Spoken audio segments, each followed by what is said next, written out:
I need to know everything, who and the what and the where, I need everything. Trust me, I hear what you're saying, but act like it's new what you're telling me. I'm curious, George, I hop in the Porsche, it's 5 and a horse, I'm ready for war, I'm coming for throats, to turn to a ghost, I need to know everything. Now you be surprised at the info you get is by letting them Hello talk, so and welcome to JK Plus One, a special edition. I am not your host, PTF, but you can actually see that now. I don't have the beard or the hat. I have a hat, but that's just because my hair needed a break after a long weekend. I'm so happy to have a good friend of mine. Some might call him an enemy after what he did to me this weekend, but I still consider him a dear friend, my friend Marshall Gramm. Oh, great to be here. Thanks for having me on. It's great to be part of the winning Quinella at the BCBC. Sorry I had to catch you right into the wire.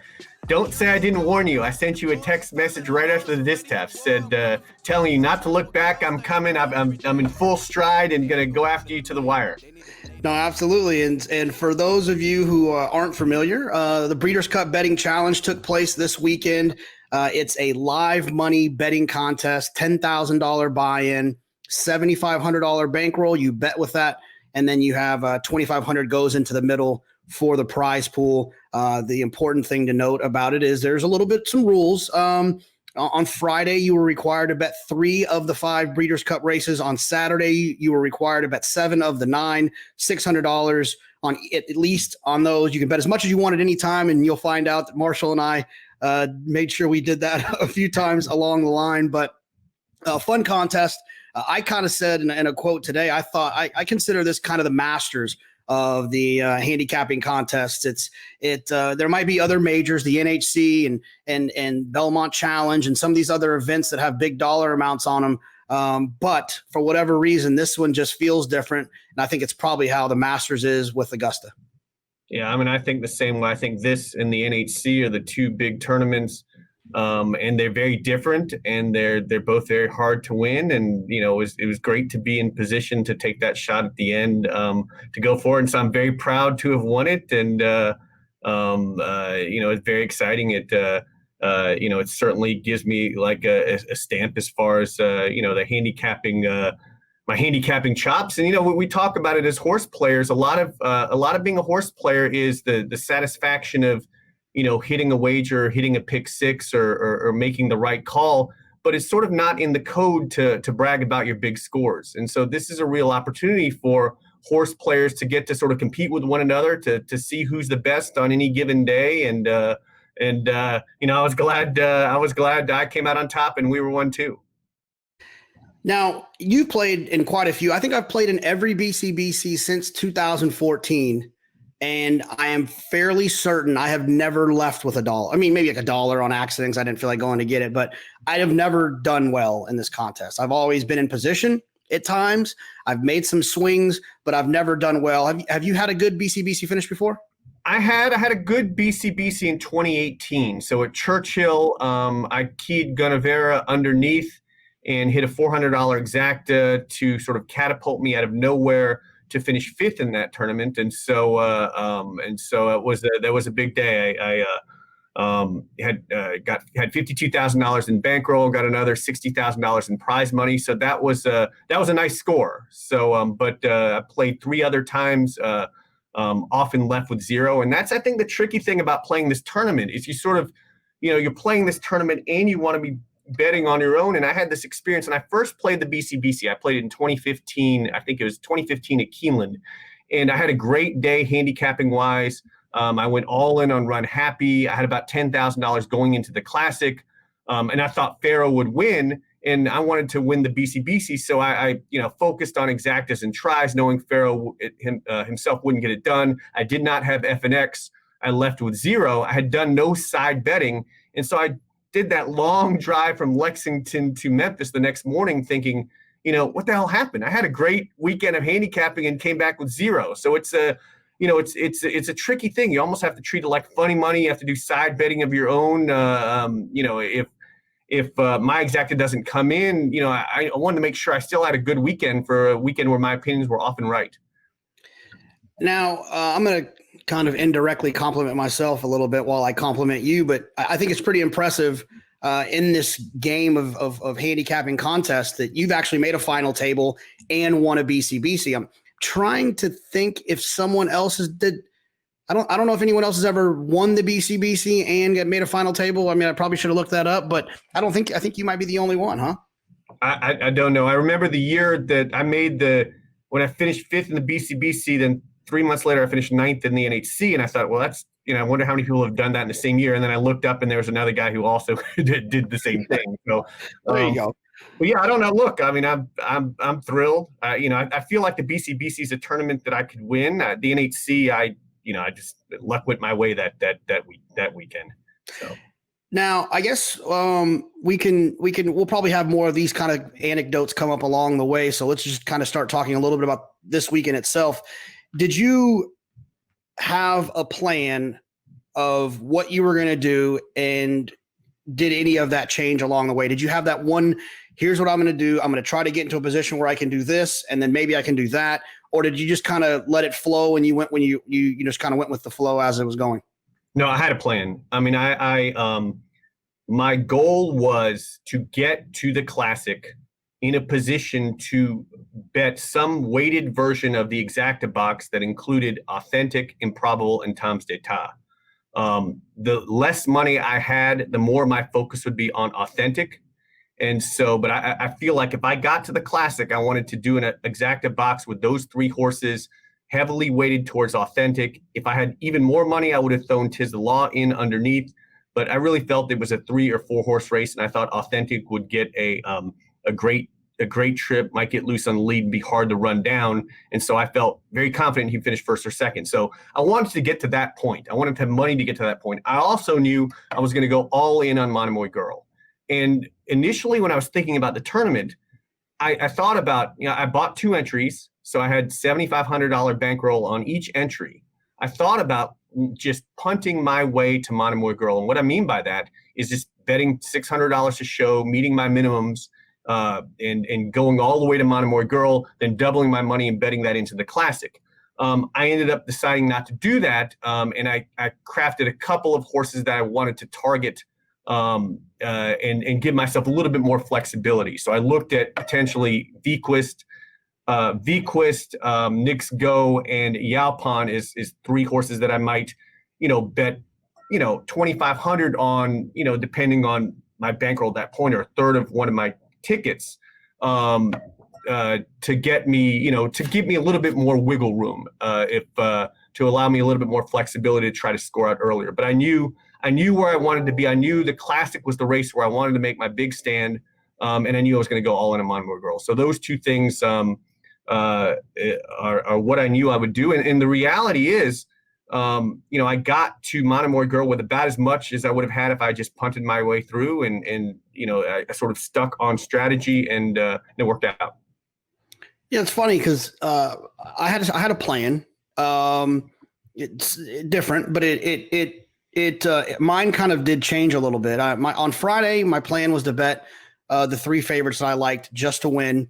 If 2 of them won, if one of them won, whatever it wasn't going to make me feel too dirty. I'd be okay. I'd wake up the next morning with 7,500 on each, and then here we go. I did know that Monomoy Girl was going to be a big lean for me. I never predicted that I would have 40,000 at that point. But when the leaderboard, when I woke up Saturday, I think the leader had like 130 or something. And so I realized that I kind of had to change my plan a little bit and needed more money when I got to Monomoy Girl. So we'll talk about what we did on Friday. But the biggest change in my strategy is I went all in early with the doubles with the turf sprint into Nix Go and complexity, pressing Nix Go. And I did that because I knew that if I wanted to catch the person at 130 or whatever it was, I needed to get a bigger bankroll to bet on a Monomoy Girl. So then I could execute my end game, which was to try to do a safe double Dutch situation, weighted doubles. You said weighted exacta. We'll talk about that a little bit later. I was doing weighted doubles, trying to get alive to 130, 140, 150, whatever it was going to be. So my plan kind of stayed intact to a certain extent. Although let's jump into the first race that I bet on Friday. I think it's the first race you bet as well, where my plan was to bet $600 and win on Golden Pal to win. I felt like the horse is a very likely winner. I understand your play with punting, but I was just going to try to pick up some pieces there. but I guess maybe I had an adult beverage already in the day and I started feeling a little bit more courageous, and I bet 1,000 to win on Golden Pal. And you just bet Golden Pal to show, right? No, I just punted here. I ended up betting Golden Pal. I keyed him in all my, I just singled him in my pick fives and pick sixes and everything involved. And so I was like, let's just keep the money. If he gets nipped at the wire or is, has that wide trip, I just wanted to, I just wanted to move the ball and get rid of one of my 3 minimums going in. All right, so I think we got this nice little thing set up. We're going to be able to watch the Juvenile Turf Sprint here. There's a point in this race, and I played a big pick five as well this day. You talk about playing outside the contest. Mm-hmm. You see Golden Pal here to the outside. The 14 takes the lead in about 3 jumps. I love this view, by the way. And right about here, I think the whole place that singled Golden Pal started screaming, "Irad, what are you doing?" Yeah, I couldn't tell what happened. So I was watching. There were 2 feeds. There was the players feed and there was the NBC feed. And, one of my TVs is faster than the other. And so I was watching the pan view the whole time and never got the overhead view. And I couldn't tell what happened. And, in some ways I almost thought he was getting pulled up or something. And so, I was very worried. Effectively, he ran 2 races as a result, right? He made that lead, pulled back, made the lead again. Then they came after him. And so, I don't think I was worried too much to show, but, certainly with them coming in, them coming after him late, I was worried about, all the pick fives and pick sixes that all ran through him. Yeah, me too. I think at a certain point it started to feel good. And for whatever reason, the way that I operate, when I see the ball go through the hoop, I just feel better. I take a deep breath. I start playing with a little bit more confidence the rest of the way. And I know that it seems silly that someone might think that Golden Pal, that 1,000 to win on Golden Pal helped me play better, but it really kind of does. I do well in those situations. How good of a horse do you think he really is? Again, this is not a division I have any feel for. It's not a division that, at least domestically, it's not really rewarded. To be a good turf sprinter is not. There's not a lot of money for them. There's not a lot of Grade 1 races, and so I'm very curious to see what they do with him down the road. I'm very curious to see if he's able to sort of go on or just sort of a freak 2-year-old turf sprinter. I don't have any clue. I have no feel for it. Have no feel for what they might do. I think easily he's lengths the most talented in this race, but it's an unusual race. I mean, these are, I thought it was a strange addition to the Breeders' Cup. I think it's, they're doing it to increase Euro participation, and increase Euro participation means increase Euro nominations. And so, I don't know what was behind him. So that's my take on it. Now I did not bet the Juvenile Turf. You didn't either, right? I took New Mandate and Cadillac. I decided in handicapping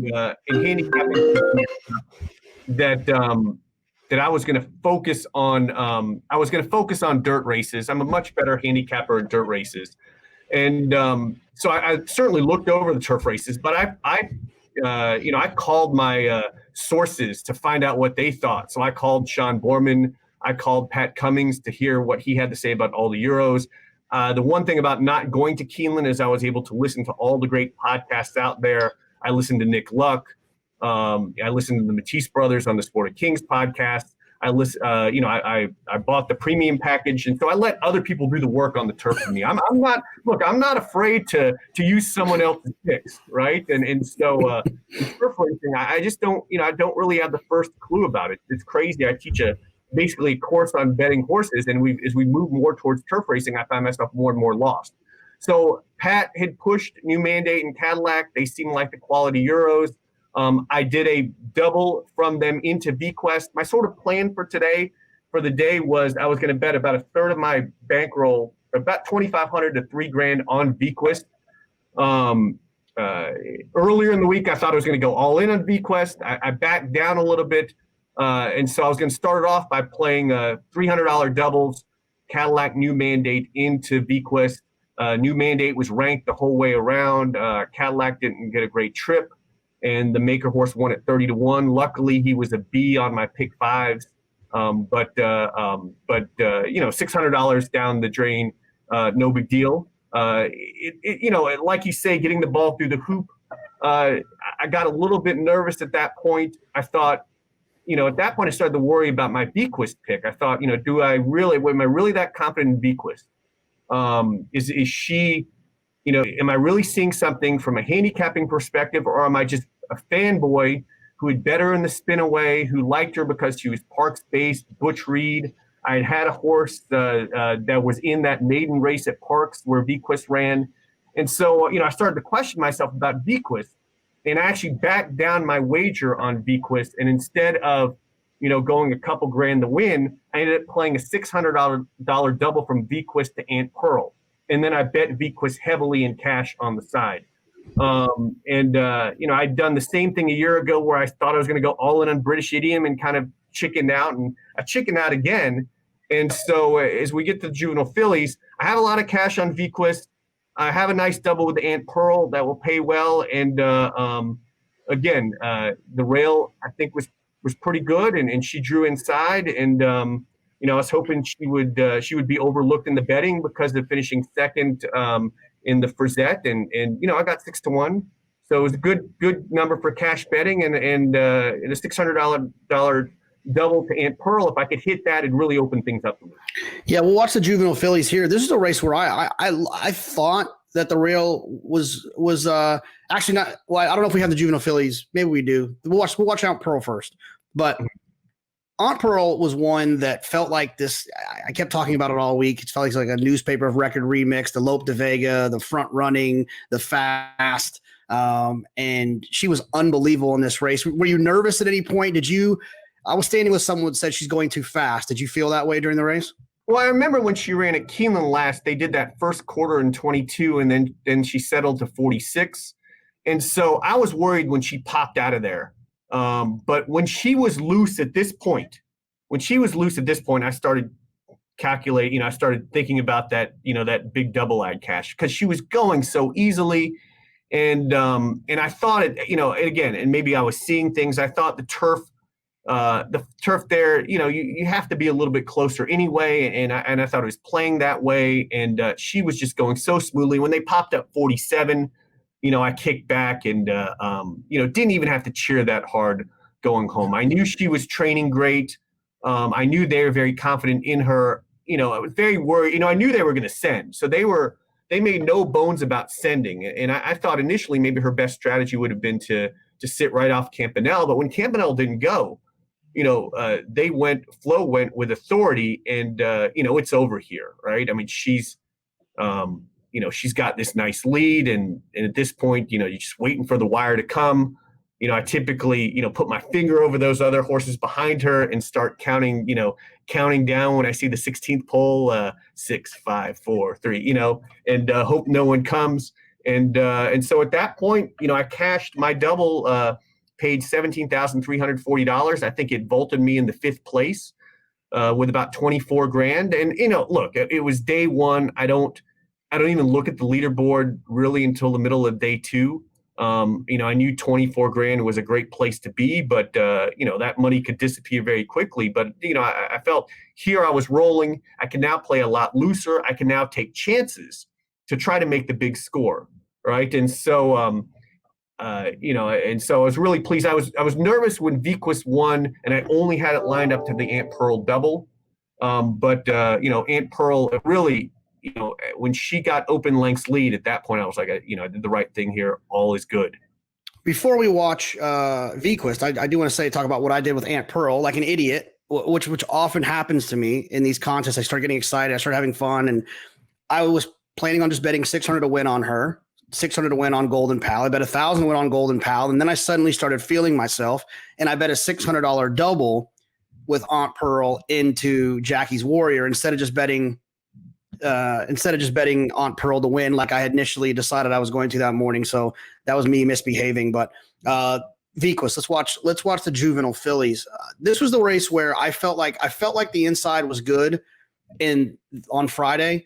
And this was the race that kind of confirmed it for me. Not that I didn't think that Vequist was good, but man, when she got down there on the inside, and I think you'll see it from this angle, she looked like she was going to be extremely tough to beat.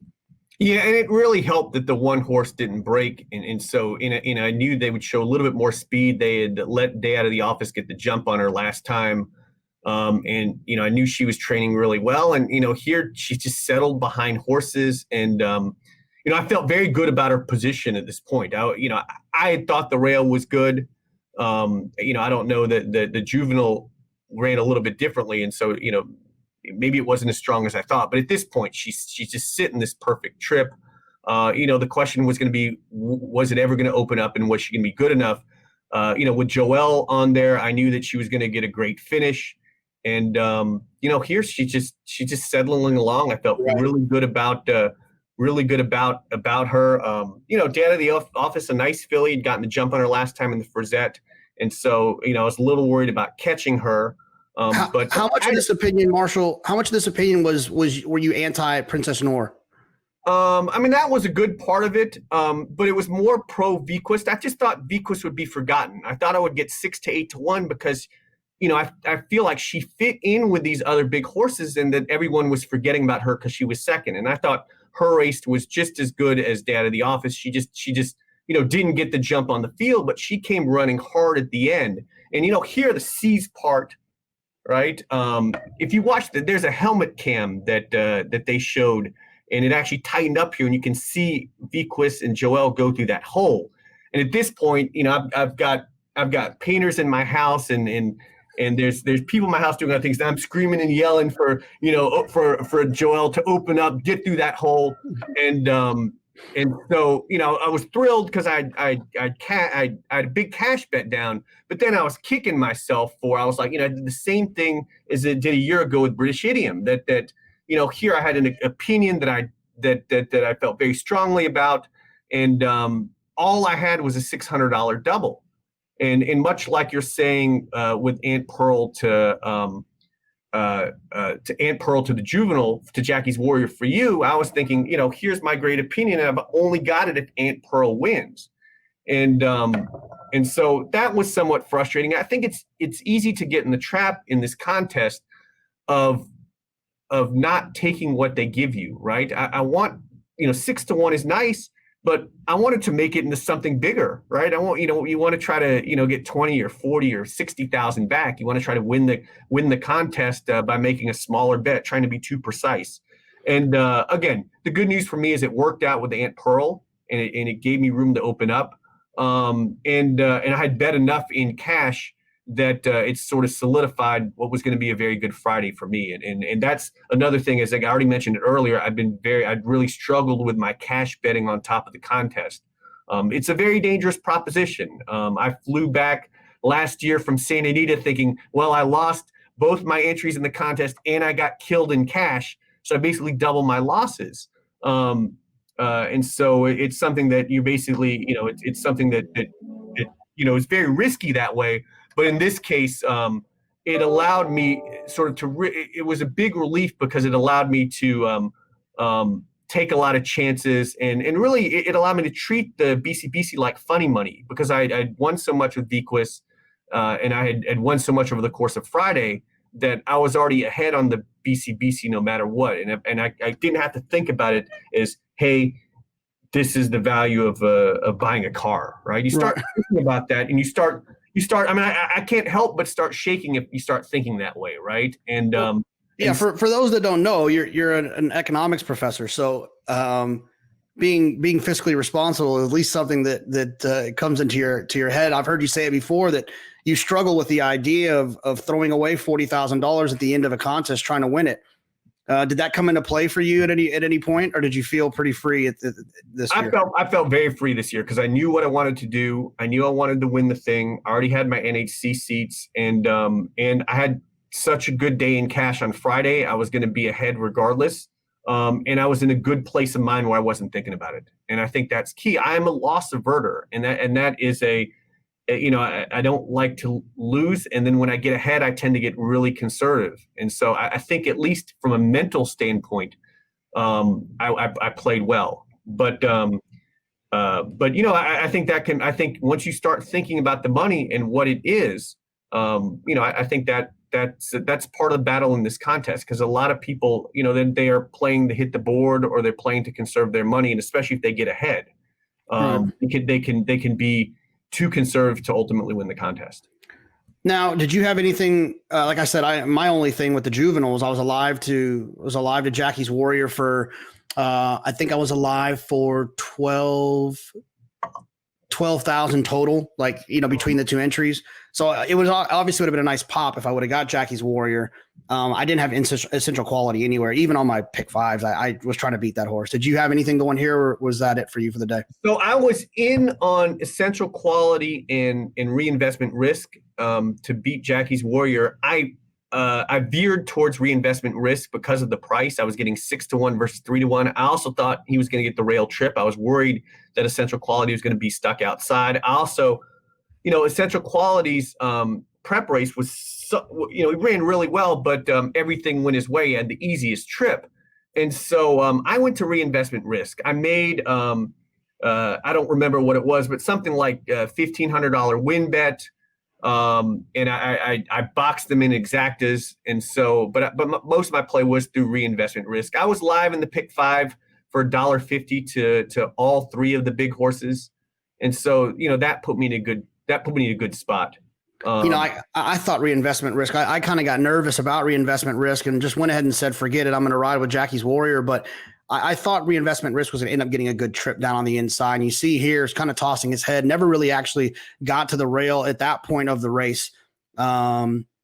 Eventually ends up down there right here, but then kind of comes off of it. Yeah, I thought he was okay here. I did see the turning of his head, and I thought he was okay here. I thought my two horses were okay. I couldn't tell, I couldn't tell how fast they were going up front. I did think it was unusual that Jackie's Warrior wasn't on the lead. I didn't anticipate that. I thought he was going to, just sort of, bury those horses. And if he was going to be going too fast, it would be in front of those other horses.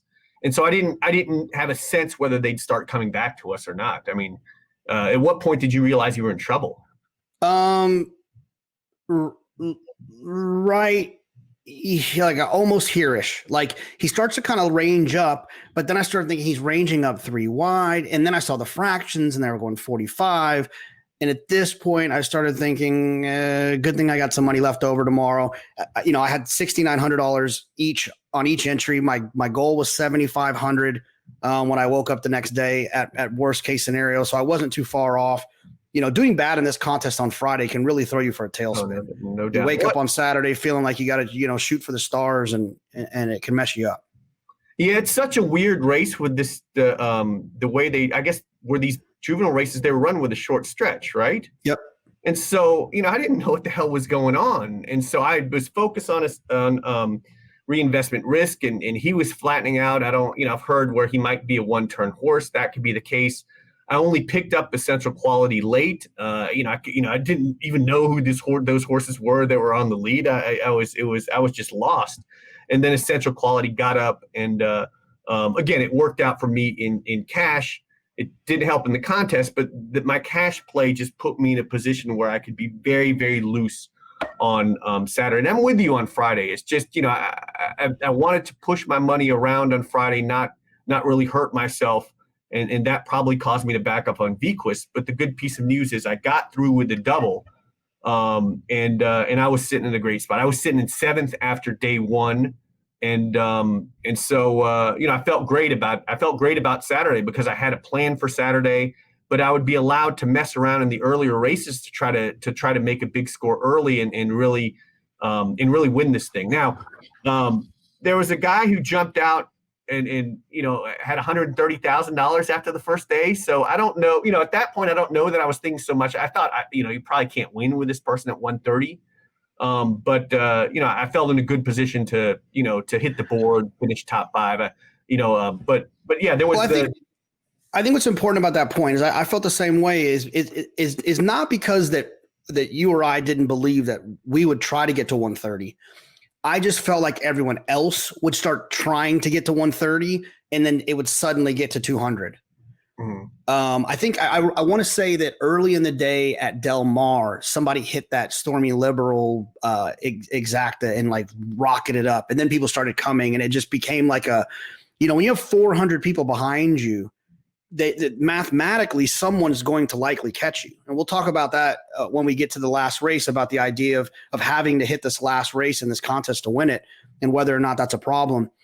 Did you do anything on the undercard stuff on Saturday? Because that was an important time for me. I didn't even see Nashville run because that's when I was on the phone with our friend Sean Borman when he convinced me to use glass slippers. But did you do anything early in the card? No, I thought about doing a $2 show bet on Nashville just so when people started to look through the contest, they're like, what is he looking for? So I did watch those races closely. Back to your other point before we go on, I thought I didn't think the other scores would bump up so much as I thought if the leader had 130, there's a good chance that he gets 200 early in the day, right? That, he's probably got 30 of that money that he can just be really aggressive with. And so bets that our little $600 bets turn into $5,000 bets for him. And I had thought, I'm curious to ask you, what did you come into this contest thinking a number that you would take to win? No, and I don't ever do that. People always ask me, what do you think is going to take to win the NHC? What do you think the cut line is going to be? All of those things, they don't matter until the races start running. If a 75 to 1 shot wins, that obviously can start changing the equation. If a bunch of favorites win, it changes the equation. I just what I've always tried to do is just play my opinions wherever they lay. A couple of years ago, I bet my entire bankroll, $16,000 or whatever it was, on newspaper of record, and then I went from there. This is a situation where my big play was later. I want to be in position to win it based on my opinion late. Mm-hmm. And so you try to get your bankroll as big as you can, because I do not want to have to narrow my opinion to win it. Mm-hmm. Because Authentic was not my top pick. So I usually don't try to play that math game, but I leave the math to you and Eric Bialik. Well, I thought this would be a high scoring tournament. So I thought I would have to get to 200. I just felt like this is going to be one of those Breeders' Cups where there were a lot of sort of fundamental handicapping lessons on the card. Whether it be, I thought Princess Nora would be one that was going to really open things up for horse players because she was going to take a lot of money, and I felt like most of the contest people were going to be against her. I thought to some extent there were going to be some interesting prices because of that in the Classic. I thought the Gamine Serengeti Empress thing, the way that the Sprint might have gotten bet. So I thought the numbers were going to be big, and obviously, the person who had 130 after day one and was in first and third, right? I mean, that really opened things up. And at that point I thought, well, let's just have a good showing, because I thought that money would grow. I didn't think that we would be basically at 130, that would be sort of the number behind us at the end. So right. So did you bet the filly mares? You didn't bet the filly mare sprint, did you? I did. And I think what's interesting about this is we both had the conversation with our mutual friend, Sean Borman. And I had listened to the professional, the pro players pod. Again, the one great thing about not going this year, I missed the camaraderie. I missed the celebration that we would have had on Saturday night. We would have, closed down the bars. But I did spend a lot of time. I listened to all the podcasts. I talked to Sean. I talked to my friend Clay Sanders. And Sean was so emphatic about his love for glass slippers that he talked me into it. Now, I got cute. I ended up playing Serengeti Empress, Sconsin, and Sally's Curlin, a double, into glass slippers. I wanted to hit a home run. I wanted to triple my, the doubles, the blended doubles I had would pay 21,000 instead of, if I'd bet the similar amount to win, it would have paid 7,000. So I just got too cute. I thought, I thought Gamine was a little bit of a fraud, and I thought either Serengeti Empress would cook her, or that one of the two closers would come in, not Bell's the one. And so I don't know what I was thinking. And when Gamine ranged up and then pulled off by 8, I was like, well, the public was right on this one.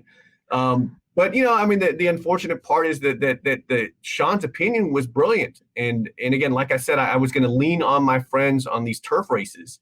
and he could not have been more right. And I mean, he's an excellent handicapper, and I wasn't able to benefit from that. Even in my cash betting, I screwed that up. So I got too cute. Yeah. So on to the turf sprint. That was where in the day, and we'll talk the filly and mare turf. I didn't have a strong opinion. The mile, I didn't have a strong opinion. The sprint, I didn't have a strong opinion. And I realized if I wanted to get to that point where I could go all in on Monomoy Girl and then try to get alive without taking much risk late, I had to do something. Here.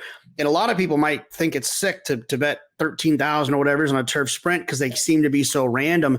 They don't scare me as much. And so what I did here is I went all in using the 3 Imprimis, the 6 Glass Slippers, Leinster, Alexandra, and Extravagant Kid, the 14, into mostly Knicks Go, but a little bit of complexity. So did you come back and bet Glass Slippers here at all? I did not. So I ended up not betting her. I ended up making blended doubles with basically the horses that you said. But I did, Glass Slippers was in my A group of those horses. I didn't use the 14 into Pirates Punch. So again, trying to make a big score. I'll talk about Pirates Punch as we get to the dirt mile, but I made blended doubles going towards Pirates Punch out of this race. These races are so nerve-wracking. I believe Glass Slippers is down towards the inside. And the interesting part about Glass Slippers is that, European horses do not do well in this race. And Sean Borman, who we've talked about a few times, a professional player in Lexington, found a way with the help of Rob Dove, who you've heard Pete talk about as the top pro punters in the UK today, with the help of him, made a figure for Glass Slippers last race. And that is why Sean liked the horse so much. He made a speed figure for his horse. And I think I said it on the podcast yesterday. I was on my way to Jake Ballas's house, and I was going to drive through the Chick-fil-A drive-through, and the line was too long. And so instead I called Sean to talk to him on the rest of the way. If I would have got Chick-fil-A, I would have been eating chicken minis. I wouldn't have called Sean. I wouldn't have used Glass Slippers. I'd have been really upset. So shout out to Sean for that one. So after this race, was a race that I don't know how strongly you bet. We hadn't talked about it yet, but I wanted to do something with Knicks Go and complexity. Mm-hmm. But I didn't love the surrounding races. The filly and mare turf was next. I didn't have a strong opinion, so I couldn't really do a lot of doubles there. I guess I could have double win bet, maybe pressing up Knicks Go a little bit, but I didn't feel like that had enough juice on it to get me where I wanted to go. Did you do anything in this race? So I love Knicks Go. To a lesser extent, I like War of Will in part because of listening to like Paul Matisse on one of the podcasts talk about him being a better dirt horse and getting back on dirt. If he improved off his 3-year-old numbers, he'd be very tough. And then I loved Pirates Punch, and I thought Pirates Punch had a bad ride at Oaklawn in the allowance race on Arkansas Derby Day, came back and ran that Stephen Foster where it was an impossible race to begin with, but he made the lead, but they crawled. They didn't use his natural speed, so he wasn't ridden to win. And so then he went to Monmouth, and he, Warriors Charge won on the disqualification, but he was the better horse, and we weren't beating that horse. And, I thought if Warriors Charge in good form were in the Breeders' Cup Dirt Mile, Warriors Charge would be less than 10-1. And so I thought Pirates Punch was going to be 30-1. Came back and won impressively at Monmouth again. I thought he was getting overlooked. He was fairly fast. And so I wanted to set up exactas with him and Knicks Go and War of Will. So I had a $900 exacta, Knicks Go over Pirates Punch, 250 with War of Will on top. I flipped Pirates Punch back on top. I was coming out of the turf sprint with a $75 double from Glass Slipper. So everything was Pirates Punch running well under Knicks Go and then War of Will. And you can see him right now. He's on the outside. He's in red on the outside in fourth. And so I was worried a little bit about Jorge Vargas, who I love. Vargas is an old Parks guy.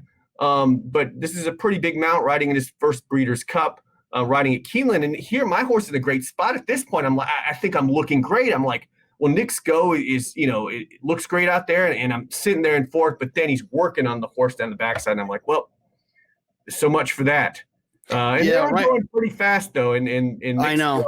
I was a little nervous here because I was alive for 42,000 to Knicks Go and 20,000 to Complexity. And I didn't want my two chances ding-donging with each other and going 44 to the half. But right about here, Knicks Go starts to open up, and I took a deep breath. And I guess right about here, you started to realize Pirates punch was going backwards. Yeah, this is tough. And then, the other part of it was, I planned on, Knicks Go being one of the horses I focused on. I didn't have any cash on it. I had already been blown out of, I would already been blown out of some of my multis. And so I was like, this horse is going to win at 9-5, and I don't have a dime on it because I was trying to get too cute. And, after this race, I really, decided to sort of back off. Let's go back to the long run plan.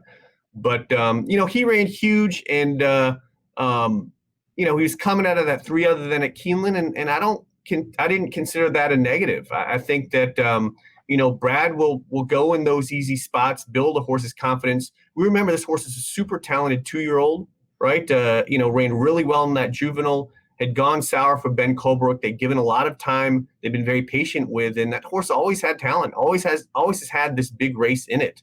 Right. And he liked Keeneland too. He ran around with Keeneland. Obviously people will talk about the big improvement, but it seemed like a horse that always felt like he had some talent. And not to knock Ben Colebrook either, but it's not like Brad Cox, didn't win 5 races this weekend, 4 races. I mean, he's all over the place. So this was the point where I then had to start betting minimums.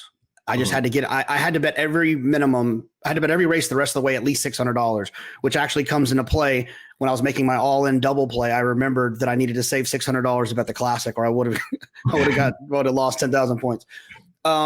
Did you do anything in these next couple of races? And while you're looking at your stuff, what I did in this race in the 7th, if I'm not mistaken, is I think I bet doubles with Mean Mary, Rushing Fall, and Sister Charlie. I think, just like $600 worth of like weighted doubles.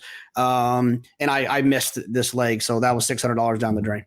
So I guess I did realize in looking over my picks, I had a pretty big double from Knicks Go to Terrabellum.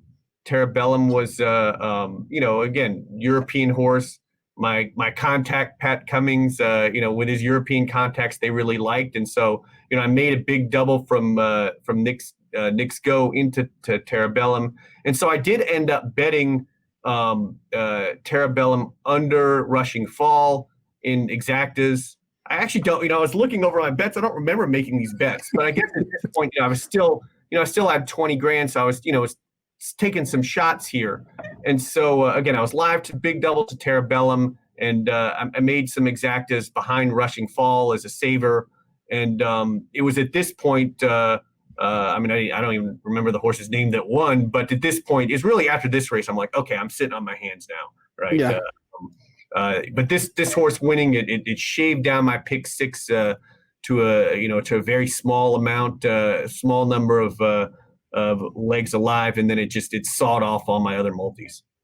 And then on to the sprint. I didn't have a strong opinion there. I guess the strongest opinion I have is that if Vekoma would have been in the race, he would have won by 3. That's my strongest opinion. I played doubles with CZ Rocket and Firenze Fire, and missed here as well, just for the minimum. I was interested in Yalpan, but I just soured on him more and more. He would have to get loose on the lead on a fairly slow pace. And I didn't see much speed. And I thought the result of that was there'd be a lot of speed and that horses would go. So I ended up playing, and I didn't even use a minimum here. I just ended up playing a little bit on a couple $100 on Hog Creek Hustle, just thinking that if the race collapsed, he might make a big run and it would be an extraordinary price. But I had no clue on this race. I'm absolutely thrilled for Ron Moquette and Whitmore. I've always loved Whitmore. I loved him this winter at Oaklawn, and I just got off the train too soon. I bet him back multiple times, but after his last race at Keeneland, I was done with him. And this turned out to be very costly because it just, it really eliminated the pick 6 for us. And and in part, because the next race went so wacky, it knocked us totally out of the pick six for a sequence where we basically went single the last three races. So that was frustrating. But again, I if there was a horse I was rooting for, it was Ron and it was Whitmore. I did when he crossed the wire at 17-1. It's him at 17-1 and Fire at Will at 30-1. Right when they crossed the wire, you had this sort of sinking feeling, like we really let these horses go. We really let that Maker Juvenile go off at 30-1. If Kendrick wouldn't have been on Fire at Will, you wouldn't have let that one slip away. No, exactly. But so that made it hard. But I didn't have very much money on it. What about in the mile? I'm assuming I know you well enough to know that you did not do anything crazy here. It's a turf race, and I know that we both like to lean a little bit harder on the dirt. Anything here? I think I bet doubles with Siskin, Digital Age, and Uni out and missed here as well. I bet a minimum. I bet a $600 show bet. I don't even remember who I bet. They're probably still running. After, and this is going to sound crazy, after the after the dirt mile, I really thought about going for a walk or doing something else, because the filly mare turf, the sprint, and this mile, I had no opinion on the mile. I barely even watched the mile. I looked up in Order of Australia was winning. I'm like, well, I would have never had these horses. I think I had a little bit, if I looking back on it, a little bit on Lope E. Fernandez, because Pete had mentioned him. I had a little double from him into Monomoy Girl and a double from, I don't even remember the 6 horse, whoever that is. Probably Safe Voyage. Yeah. Safe so Voyage. So those 2 euros, I had a little double in the Monomoy Girl, but I didn't at this point, my bankroll was down and I didn't want to screw it up. I wanted to, I knew I was going all in a Monomoy Girl. I was just like, let's get to that race and put us in that spot. So let's reset then before we get to obviously the one of the biggest, probably the biggest race for both of us. How much? I had $40,095, something like that, 40 and change, 41 and change after I had made all those minimums after getting to 42,000. How much did you have? How much did you go all in on? I had 18,165 on one ticket. I had about $3,000 on the other ticket, and with the second ticket, I used Monomoy Girl over Point of Honor. Okay. So I tried to get Point of Honor in second or third. So focused on big exactas and tries, and then this 18,165, I went all in a Monomoy Girl. Did you, now we've talked about this before, Marshall, and I obviously on the Breeders' Cup, it doesn't probably matter. Were you strategic about the time in which you bet that 18,000? Did you break it up or did you just pop it all in at once? With the win pool, I popped it all in at once. I was surprised because usually, your ADW might not take more than $500 at a time. And I thought I'd be clicking, but I took the 18,165 exactly. I went in. I didn't worry about it. I figured it wasn't going to matter. The other thing that, I'm sure we'll talk about as we get to the Classic is I didn't want to get shut out, right? And so I wasn't going to sort of sit around the last minute. I figured that if I got 4 to 5, I was going to take 4 to 5. If I got 3 to 5, I was going to take 3 to 5. I didn't, I'm price sensitive. I don't want to say I'm not, but she projected to even money, projected 1.1. I figured I would get at least 4 to 5. I knew there's going to be some Swiss Skydiver buzz. Look, I had planned to go all in on Monomoy Girl this summer. So when Midnight Bisou went out of the race, I was disappointed, right? Because I was like, well, this is going to hurt my price when I go all in a Monomoy Girl. So this had been months in the making. She was training great. I mean, they weren't. Brad is so emotional and so, such a vested interest in this horse. They weren't going to lead her over here to lose. I did something funny. I went over to where Saul Koonman was and I said, I told Saul what I was going to do because I just wanted to look him in the eye and see if he looked at me like, really? Or geez, but he got excited and some of the other partners got excited. Then I went down to the paddock and I found Liz and I went up to Liz Crow who bought Monomoy Girl. And I said, and she's obviously very special to her. And Liz looked like a ball of emotion. She was very nervous. And I said, Liz, I'm going to bet 40,000 on the big girl. And her eyes lit up like, go do it. And then I went back upstairs. I went and opened the ADW and just hit 5,000 a couple times until I got down towards the bottom. And then I did bet $1,700 on Cece. who went off at 14-1. And the reason I did that is because Cece's a horse I've always liked, a horse that I remember Michael McCarthy saying she wanted a tighter Kentucky racetrack. She wasn't going to love when she went back out to California after the apple blossom. And I wanted to have something left. I had gotten to 42. I wanted to have something left. That 1,700 to win on Monomoy Girl is not changing my life. Mm-hmm. And so I went ahead and used some of it on CC, but as you'll see here, I didn't need that Monomoy Girl was you nervous about the trip? Yeah, but I figured she'd have so much fight in her, it wouldn't matter. And I was, watching and trying to cheer on Point of Honor. I tell you what, she wasn't going to let them get her. She has a lot of fight, but Valiant's ran really, really well and was wider than her. And so I was never nervous. I thought, especially when Swiss Skydiver got up poorly and she was stalking wide, I thought she was going to get the perfect trip. The rail having been Good Friday made me nervous, but it didn't. It seemed to be a little bit more neutral on Saturday, and so when she got the lead at this point, I knew she was just too tough to let them pass her. And I'd already accepted the fact that if she lost, I was going to be out, and so I was pleased. I stuck with my plan here, whether she won or whether she lost. Right. I think it was I stuck with my plan. It was the right bet. It was my bet. I was making this bet in July. Right. And that's the great thing about the Breeders' Cup Betting Challenge is that, if Marshall and I would have done what we did here on a Saturday at Santa Anita, or anywhere at Gulfstream, it's even at Saratoga, the horse would drop down to 2-5. 1-5, and so there's so much money in the pool. Oh, yeah. It's why this is my favorite contest. You don't have to think about that. You don't have to think about, I wonder if I'm going to change the price. We put the money, I bet when it was 4-5, I bet 40,000 when it was 4-5. And when they broke from the gate, I went up, which is, it's the beauty of this contest and why I like it so much. So much more than any other contest that's available to us as horse players. Well, it's also such a great race day, right? Because you can basically, you're getting great prices. Like you're saying, you get 14-1 on CC. If you liked Swiss Skydiver, that was 5-2, or, you were getting great prices. And so you get great price. And look, we're both chalk players and you're getting great prices on chalk this whole weekend, 9-5 on Nick's Go. And so, I put so much in on Monomoy Girl. I didn't bet her with cash, which was a mistake. I should have. And I didn't, I was out of the pick 6 because of Order of Australia.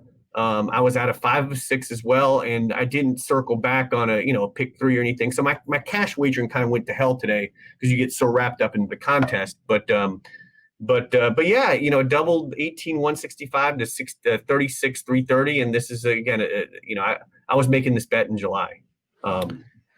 So now this is where we went different paths. This is where this is a strategy that I tried back when Accelerate won. I was alive for 4 horses, probably to win 3 or 4 horses to probably win. Don't know what everyone else had, but probably to win. McKinsey and I'm pretty certain he would have won. Right. I think so too. I think so, but it didn't work out there. And part of my strategy with that is not that year, but I wanted to try to pop enable that year. With this year, what I wanted to do is I had that 78,000 and I wanted to try to protect as much of that as I could in a safe way, but also giving myself opportunities if I was right to be able to win. But I didn't want it to be an all or nothing situation. So what I did, and people have asked, why didn't you just bet the 78,000 on Tarnawa? And the reason I didn't is because I had a lot of coverage. I had 2, 3, 9, and 10. So I had Magical, Tarnawa, Channel Maker, and Mogul into 4 horses in the Classic, which were Tis the Law, Tom's d'Etat, Improbable, and Authentic. And I put a little chart together because I wanted just to explain a couple of these. The lowest possible payout and the worst combination for that for me would have been $21,000. So if it comes Magical and Tis the Law, which is not an opinion I would have wagered any large amount of money on, I make $1,900 on the weekend. I go home and I'm not wanting to jump off a cliff. Now, some people might say, well, what if you that money I could have used to hit the exacta that would have beat you. That's hindsight, but we don't know that. But I want to go over a couple of places based on what the final score was, if some things would have changed. And I know that they could have changed some things, but if it would have came 2-4, which would have been Magical and Tom's d'Etat, I would have got 8th. That would have took me to $60,000. If it would have come 2-8, I would have got 7th. If it would have come 3-2, 5th. 3-8, 1st. 3-4 or 3-8, I would have won 253 or 293. And even though you bet improbable, if improbable would have won, my doubles would have been better. Would have been bigger. There's some 9-4s. 9-4, 9-8 would have put me in the top 10, which is Channel Maker with Tom's d'Etat. And then even 10-2, 10-4, 10-8, and 10-9 theoretically put me in the top 10 too. 49,000, 107,000, 154,000, 66,000. So yes, I woke up the next day thinking, damn, if I would have just bet $400 more on that double, if I wouldn't have been, I didn't really like Magical that much. It was more of a fearful play. If I would have just not used Magical at all, but like you said, it's hindsight. So that's kind of my play explained. Now, did you do anything in this race? So I did $600 to show on Tarnawa. Like I said, I was camping out all summer to bet Monomoy Girl. I was also camping out all summer to bet Zulu Alpha. So I could not wait to bet Zulu Alpha, and I was really excited about Zulu Alpha when he finished second to Arklow at Kentucky Downs, and then he got hurt. So I don't know that I would have played Zulu Alpha to win because I was worried about the Euros, but I felt he was the best American, and thought I was going to get double digits when he went down to Arklow. So this race I liked Tarnawa quite a bit, or I didn't like him. My contacts liked him quite a bit. That's an important part I want to say too. Is for me. This was not a, Jonathan watched these races all year opinion on Tarnawa. I thought she was the most likely winner. I pressed her up in all my situations, but I talked to Pat Cummings, who liked her a lot. I talked to Sean, who did some figure stuff.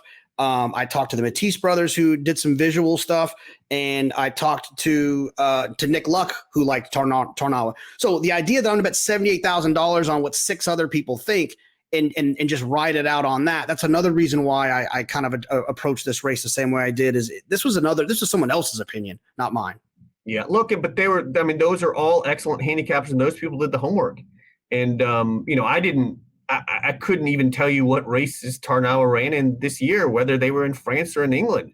But I know that when Pat felt very strongly about the horse, and I got confirmed by listening to Nick Luck and Sean, that this is the horse I was going to use. Now, I would have liked to have been in a better position to be able to, use Tarnawa a little bit more, but I wanted all the money I could for my exactas. So if I had 50, 60, 70, I might have played him a little bit more. But, look, I bet 600 the show. I got 1,200 back. And,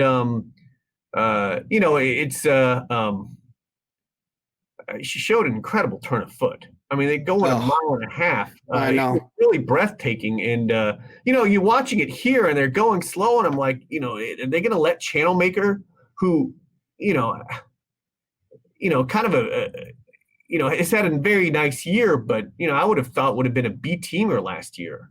At this point, I thought he looked really good. Just loping along there like his last couple races. Yeah, this is a situation where you look in the top right corner up there, you'll see the NBC logo, and then to the left of it, you'll see the fractions were being marked as slow. They were not going fast. And if you're new to racing and you happen to fall into this hour-long podcast with us two nerds talking about betting on horses and a circle and all this math, Tarnawa, the 3 and the Green Silks is at a really disadvantageous place trying to catch all of those horses that are seemingly meant to have more energy at this point because they didn't work too hard. I was nervous. At this point, I started to think, you know what? Channel Maker's going to get away. I'm going to walk away. I'm going to walk away from this thing with like $20,000 and good run, And then that changed right about here. Yeah, I don't think I even picked it up here, right? It was about here where I thought, okay, now she's moving. And and then even Magical, I mean, I don't know what Channel Maker, I don't know what sort of happened there, but then they all just sort of, scooped him up. But that was something else. I mean, that was, we don't, we don't see that often in U.S. racing. After a mile and a half, the horses are able to explode like that, and just go past all those other horses, with that kind of nice short stretch, turn of foot. So it's impressive, and so. But for me, it was like I cashed my show bet. So I was like, as long as she finishes, once she got going, I was like, okay, finish third, that'd be good, right? I think I bet 100 to win on her again. But mainly trying to get us to the big one. So this was the point. It's actually funny too. If you wouldn't hit that show bet, if you would not have made that show bet, would you have had enough money? Would you have still bet 7,500 on the exacta that you went on to hit? So that's hard to tell. So my exact, my key horse is still Authentic. So I don't know. I was anything with Authentic, I wanted to get to 200. So I would say yes. I might have taken a lower number on Improbable and Tom. So, with Authentic, I wanted 200. Right. So, I thought it would take 200 to win or to have a good shot at winning. Now, is that because you thought when you said you wanted to get 200, is that because you thought if Authentic was going to win, that other people were going to get to 180, 190? Or did you just want to get to 200 with him? Well, no, I thought they would get, I thought, there are people up there with 130, 140, they put 10 grand on Authentic and they're right there. Right. And I thought, or they do this I really thought, and we both have said this, I thought this is a 4-horse exacta race. Right. Mm-hmm. And Authentic was the best price of those horses. And so it just took one of those people ahead of us betting 10, 15 grand to win on Authentic, or betting, some version of the exacta I played to where, they were going to get up to 170, 180, 190. I did not anticipate that they would not go to 130, 140. I didn't, and maybe they were on the wrong horse. I just, I think after, what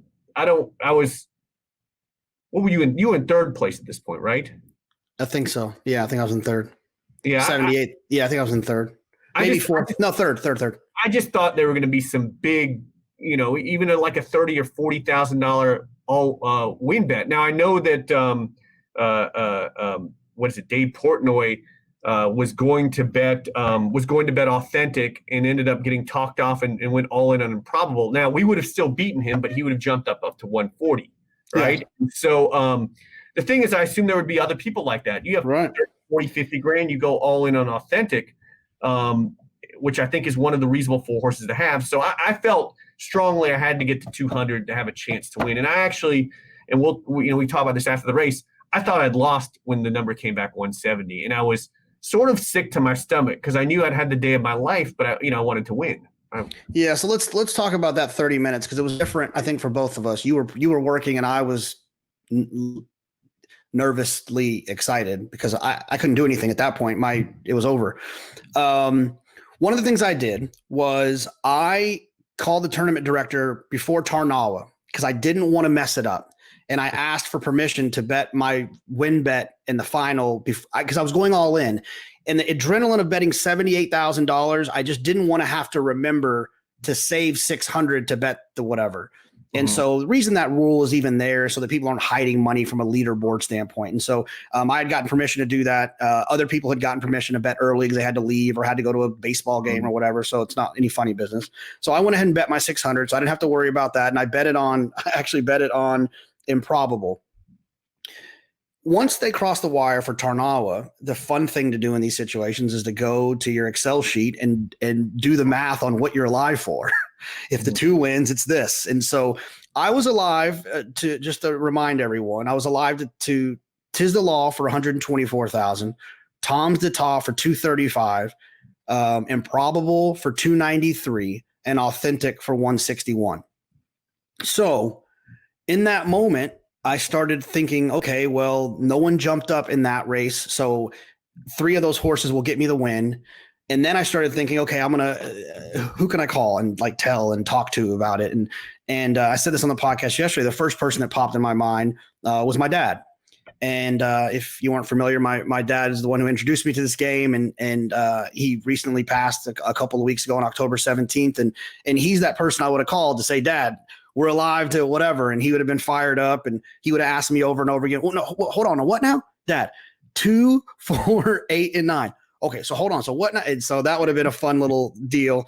So once I didn't do that, I thought, well, let me call a couple of friends that I know. There's only so many people that that understand the struggle.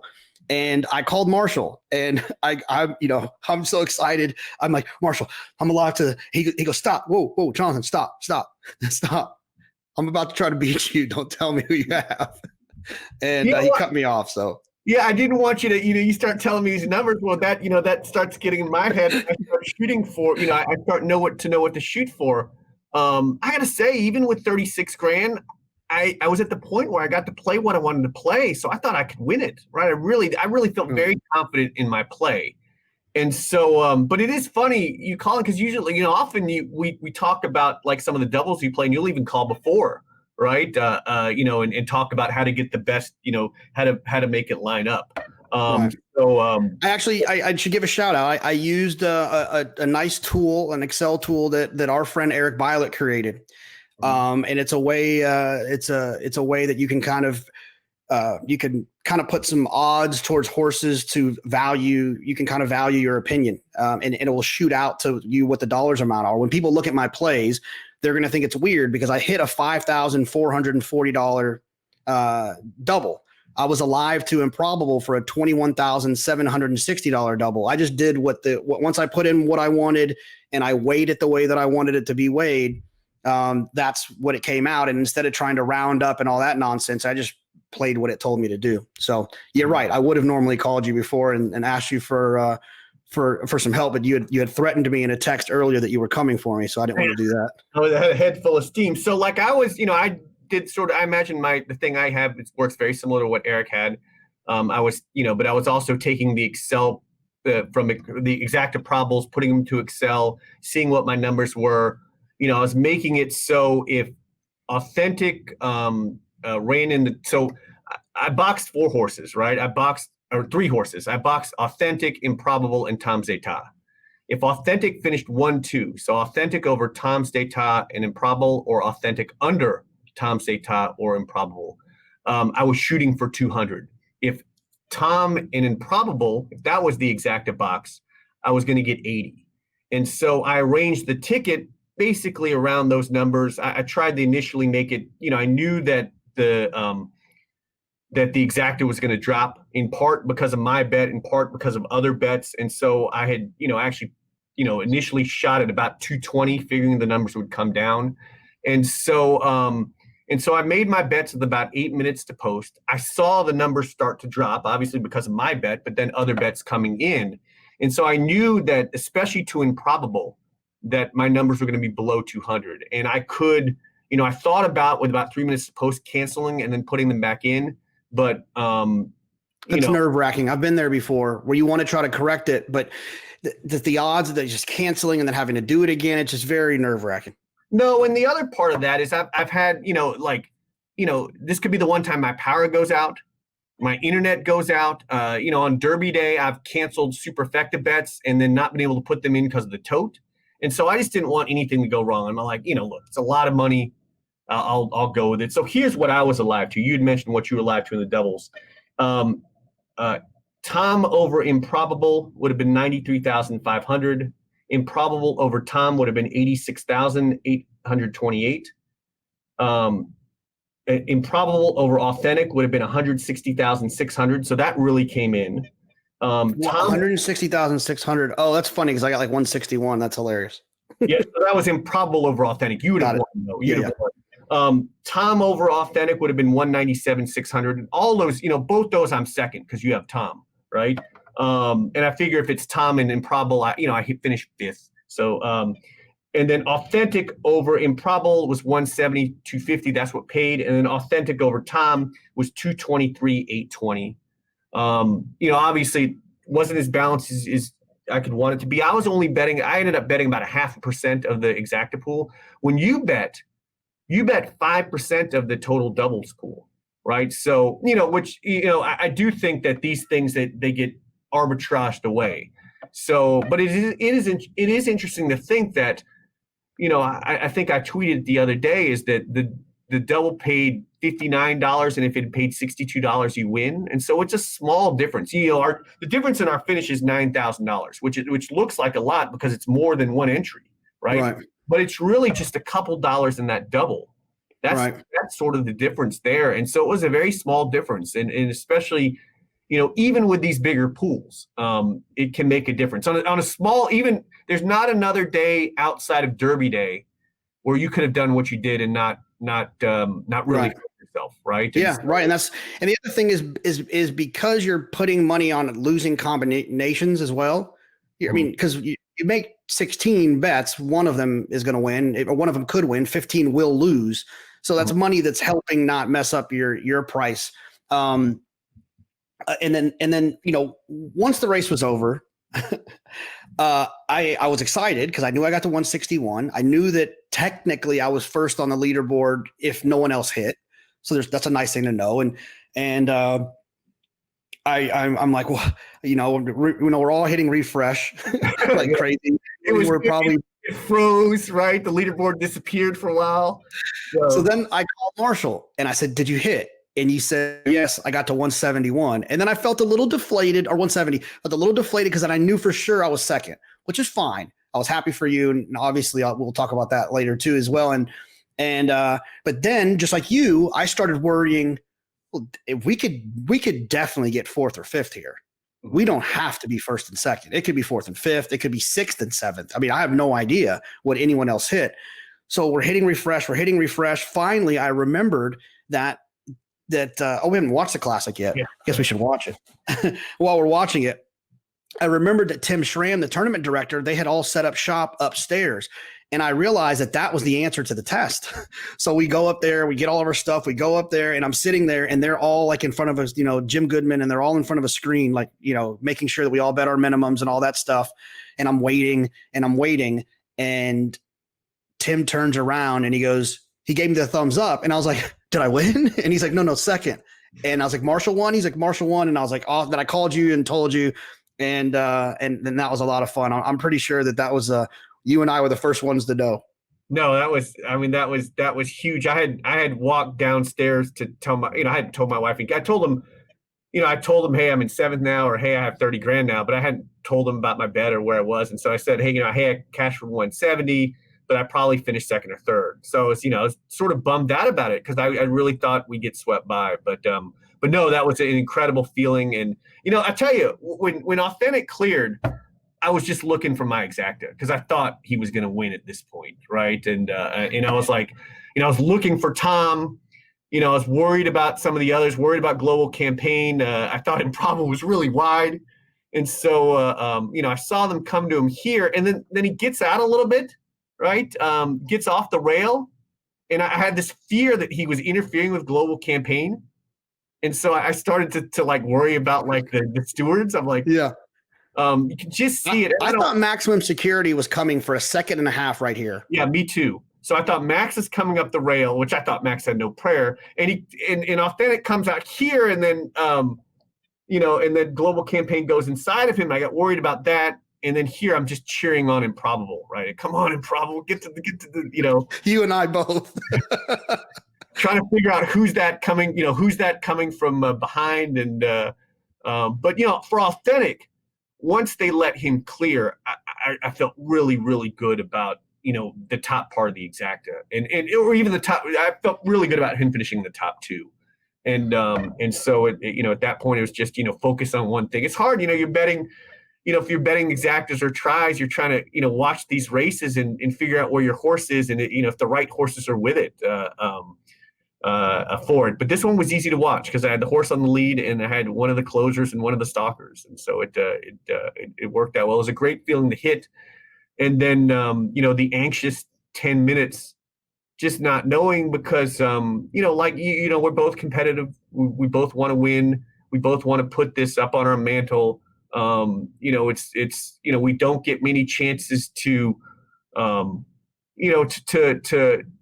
win something that means something among our peers, right? You could hit a big pick six, but that's more of a private thing, right? that's more of something you share with the people you hit it with, or that you certainly feel in your bank account. But to win something like this is something that's I'm going to put it on my CV. It's going to, it'll be on my, faculty accomplishments for the year. I'm going to put 2020 BCBC, because I do think from a credibility standpoint, now you've already won the tour and are a big media personality. But for me, from a credibility standpoint, I talk about, I'm a horse player first, everything else second. And I think this for me is just a real mark of, that, hey, I'm a horse player, a legit horse player. So it was great. And obviously, look, the cash is good too. And even if I'd finished second or third, if we'd been swept by, I'm sure I would, be waking up today just thrilled, right? But at the time, I really wanted to win.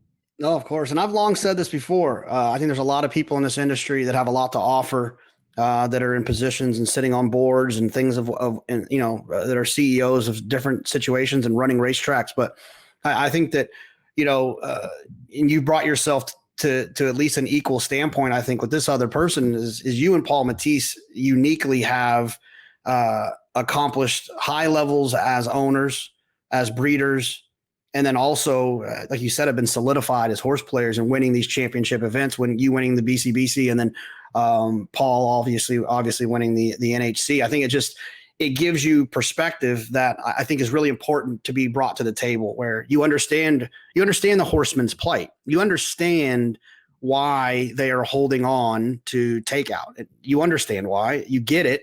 You have ideas maybe how they can not, and maybe things that can be reworked, but you also understand why takeout being lower is so important. And there's a lot of people that might understand that, but not a lot of people that are uniquely qualified to sit down at each table to discuss it. So it's another great accomplishment for you as well in that regard. Well, it's a big honor to be mentioned in the same sentence as Paul. And, again, I think back to, you just start to think after the contest of, how I got into the game, reading Andy Beyer and Steve Christ, when I was in 7th grade, walking to the drugstore a mile away to buy a $2 racing form. And I had a big stack of racing forms that I would, I'd look at and try to come up with different strategies, reading the Beyer books the first time, sort of all the progression to, all the things I've learned from handicapping, all the people I've met who made me better horse players. And a lot of this is a testament to them. I mean, I'll be the first to admit is I didn't handicap the turf races. I mean, I didn't handicap them more than 5-10 minutes. And so, I leaned on my friends, and there is a social aspect to this. And the one thing that these tournaments have also allowed us to do is to meet other people. And so even when we're not going to the track, even when we're in this sort of pandemic to where, we're playing alone, we aren't, because, I talk to Sean every day during the BCBC. I talk to Clay Sanders. I texted with Nick Tamero and Jack Jenkins. And so, all these people that we know together are all people we've met as horse players. And so, that's another thing that makes that really makes these tournaments wonderful experiences. And I'm a much better horse player for it. And I think that, I think about all the lessons I've learned in playing the horses. You can only learn so much through reading books. But now that we have, now that I've gotten to know a lot of people, and we have resources like, the podcasts y'all do, and what y'all do on Fox Sports, is the learning curve is a lot less steep for a new player. I think that watching Fox Sports, and learning from in the money media, people learn quick. I mean, the players can get to our level very quickly. I like to think I have 20, 30 years of learning, but a lot of these young guns that will be coming for us now. And I think an important part, and I know you probably get it a lot as well as I do, is people asking those new people, how do I get involved in this? How do you do this? And I always tell them, look, I wasted 10 years thinking it was about the horses that I picked. And it's not. It's so much less about that. I mean, Mark Marshall and I had said, we've made large wagers and bet large amounts on horses that we didn't even necessarily have strong opinions on. but it's about having an opinion and formulating it in a better way betting. You'll notice that there's no exacta boxes from Marshall and I in this situation. There's no win play shows in this situation. Yes, Marshall bet show a couple times. I bet win on a 4 to 5 shot, but that's because of the strategy of the contest. So I've always encouraged players to become a better bettor. It's so much less about the picks. You can get a tip sheet and read the daily racing form and watch the NBC or the Fox broadcast and get the picks that you need. You just have to become a better wagerer and how to leverage that opinion to help you make some money in this game. I can't agree more, right? It's really about, it's one thing to have your opinions. It's another thing to map out a plan, right? Map out a plan to get you to the number that you want to get to. And I think that that's part of the game where there are no books about it. And a lot of it is about learning about yourself. Your risk tolerance, how you handle winning and losing. I think there's a lot of a mental aspect to it, but there are a lot of other people who can do the handicapping for you. It's the figuring out how you want to bet this. I know a lot of people who start out, they try to score out, and this is very tempting in this contest, right? Heck, if I hit on a $7,500 exacta, then why am I trying to move the ball by betting to win? Or why? And I had moments in this tournament where instead of betting glass slipper, I was trying to score out with a big double. Instead of betting Knicks go, I was trying to hit a $40,000 exacta, right? And so there's still great challenges in it in trying to figure out the best approach to it. But you often have to take what they give you, and so I still am a big proponent. I love exactas, but I love the win pool. And so, in cash, I made a lot of win bets. I had some multi races that go my way, but I was very narrow in my construction. And it's something that we don't talk about a lot, but we are more, right? It's something that, again, I pick up watching, I'm still learning, always learning, and still picking up watching you on the Fox show. Now, I remember after your NHC score, I don't remember exactly how much you won, but within like 24 hours, you'd already kind of put it back in the game on a horse. Have you spent any of this money yet back into the industry? Well, I've actually already spent the money. And so this allowed me to get liquid. And so that's not totally true. So we have, we're putting together our, I own racehorses through 10 Strike Racing. If your listeners don't know, and we are putting together our 8th syndicate. And so we bought our yearlings, and now we have to pay for them. And I tend to float the venture until we raise the money. And we're gonna raise the money very quickly. Our partners are very enthusiastic. But we're still working our prospectus until we, put that out. We can't raise the money, and the bills have come in, and I got a little bit nervous that I was like, I don't want to have to start. Am I going to have to start slow paying people? Am I going to be able to pay for these horses that we bought at Fasig-Tipton? And it turned out that this came at a real liquidity crunch for me. The other part of it is, I have had a lot of my trainers are very quick to congratulate me, and then I've gotten more claim requests in the past couple of weeks. So I'm very excited to be back in the action. This money will get recycled through the industry. I don't think in the NHC I won $50,000 and immediately claimed the $50,000 horse. I'm certainly not going to buy a $500,000. With this, not going to buy I watched that Night of Stars on Sunday. I wasn't going to take the $500,000 and roll it right into a racehorse. But look, I'm going to continue to buy horses, to breed horses, to bet on horses.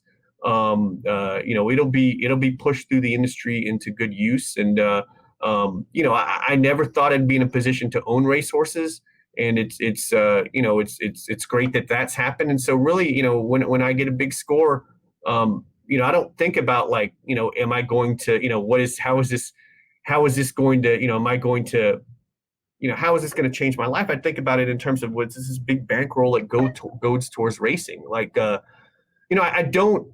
And I mentioned this when we had on JK +1 last time, I think, is I tend to try, I don't celebrate big scores, just like I try not to wallow in self-pity when I had big losses. And so I think this would have been different. If I were the one thing I really miss is if I was in Lexington, we would have had this big night on the town. But what did I do? I came down, told the kids I won, right? We had Greek takeout, and I watched Ferris Bueller's Day Off with my kids. And that was a great evening in and of itself. I didn't even pop open the whiskey that y'all sent me. I meant to do that when I had a big occasion, and it was waiting there for us. Like, the next time I have a big score, I'm going to pop it open. And this would have been ideal. I forgot to even pop it open. And so that was my evening. And I'm just thinking longer term. Trying for this not to change my behavior. I know I will be very tempted when we go back to racing on Wednesday and Thursday at Churchill and at Aqueduct to think I'm God's gift to the handicapping world and bet hard. But I came into this in a big losing streak. And so this really helped. And it was basically moronic. I had two horses in the Empire Distaff, Critical Value and Lucky Move. And I bet an insane amount of money on Critical Value, and Lucky Move won. And so I had one of my worst days losing as a horse player, and my horse won the stake and paid 1040, which is a ridiculous underlay. So or overlay. Anyway, it was a great day, a great score, I'm proud to be part of this winning Quinella. Proud to share it with you. No, it's look, I said it before. There's about 3 people in the world that I'd be okay with running second to, and you're definitely one of them. So I'm proud of you. I'm excited for. I think that we've had champions of certain events that haven't really moved the needle for the horse player. And I think that I'm excited. I think you're a champion of this event that will move the needle. I think horse players all over the place will be better that you've won this event. And I think that's cool and exciting. And I'm glad. And I didn't get to hear you all on Steve Bick today, but I was definitely happy to catch the tail end of that, and I'll listen back. So I encourage people to listen to Marshall on Steve Bick. Also listen to Marshall and I's old episode of JK+1, where he talks a little bit more about his background and how he got to the game and how he led to this point. I'm trying to think if there's something else, but do you have anything else, Marshall, you wanted to get out there? No, I mean, again, it was an interesting tournament. There have not been many scores over 100,000 in the history of the BCBC. And I don't know how many there were total. Were there 5 total this year? Yeah, I think I don't have it right in front of me, but there was a few. Yeah, I think there was 5. Yeah, and so many of those scores were won in previous years. Your score was the 3rd highest ever, and mine was the 2nd highest ever.